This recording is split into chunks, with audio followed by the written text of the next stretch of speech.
Dans sa volonté affichée de reconquérir la place qui revient à l'Afrique sur la scène mondiale, l'Union africaine a récemment annoncé son soutien officiel à la campagne internationale Correct the Map. Cette initiative, portée par plusieurs organisations panafricaines, vise à abandonner la carte de Mercator, projection cartographique héritée du XVIe siècle, au profit d'une représentation plus fidèle des proportions réelles du globe, notamment celle du continent africain. Créée en 1569 par le cartographe flamand Gerardus Mercator, la projection qui porte son nom a longtemps été un outil privilégié de navigation maritime. Conçue pour faciliter le tracé des routes maritimes droites, elle repose sur une déformation mathématique de la surface terrestre qui agrandit considérablement les régions situées près des pôles, Europe, Amérique du Nord, Russie et Groenland, et réduit drastiquement celles proches de l'équateur, en particulier l'Afrique. Résultat, dans l'imaginaire collectif, l'Afrique apparaît bien plus petite qu'elle ne l'est en réalité, souvent représentée comme équivalente à l'Europe, alors qu'elle est environ 3 fois plus vaste. Avec ses 30 millions de kilomètres carrés, 54 pays et plus d'1 milliard d'habitants, l'Afrique constitue pourtant le deuxième plus grand continent du monde,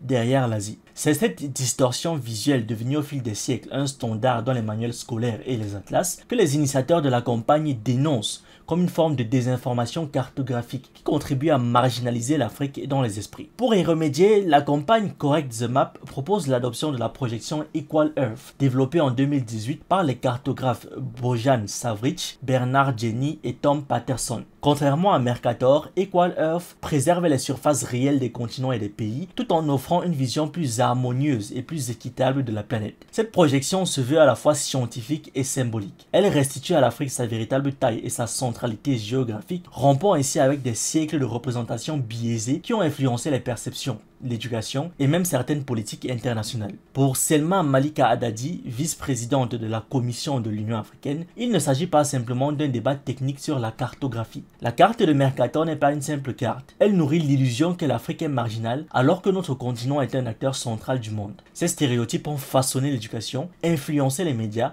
et conditionné les politiques internationales. Un constat partagé par les organisations à l'origine de la campagne. Moki Makura, directrice exécutive d'Africa No Filter, n'a pas hésité à qualifier l'usage persistant de Mercator de plus grande campagne de désinformation et de mésinformation au monde, appelant à sa fin immédiate. De son côté, Farah Ndiaye, cofondatrice de Speak Up Africa, a insisté sur l'impact psychologique de ces représentations cartographiques, notamment sur les jeunes générations. Quand un enfant africain voit son continent représenté comme plus petit qu'il ne l'est réellement, cela affecte son identité, son estime de soi et sa fierté d'appartenir à ce continent. En soutenant cette initiative, l'Union africaine inscrit son action dans une perspective plus large de réhabilitation historique et culturelle, au moment où de plus en plus de voix s'élèvent pour réclamer des réparations liées à l'esclavage et au colonialisme. Pour Selma Malika Haddadi, le changement de carte est une étape symbolique mais décisive pour redonner à l'Afrique la place qu'elle mérite dans les représentations mondiales. L'Union africaine prévoit ainsi de promouvoir l'adoption de la projection Equal Earth dans les manuels scolaires, les institutions publiques et les organisations internationales, tout en encourageant ses 55 États membres à en faire une référence nationale.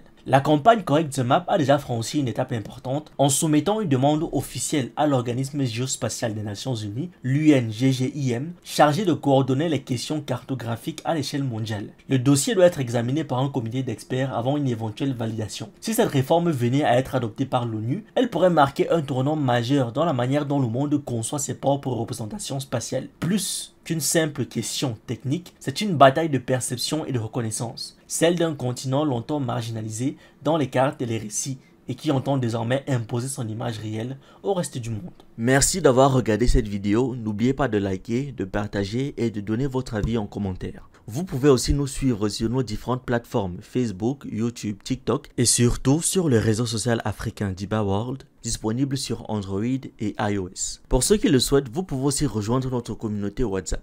Tous les liens utiles sont dans la description.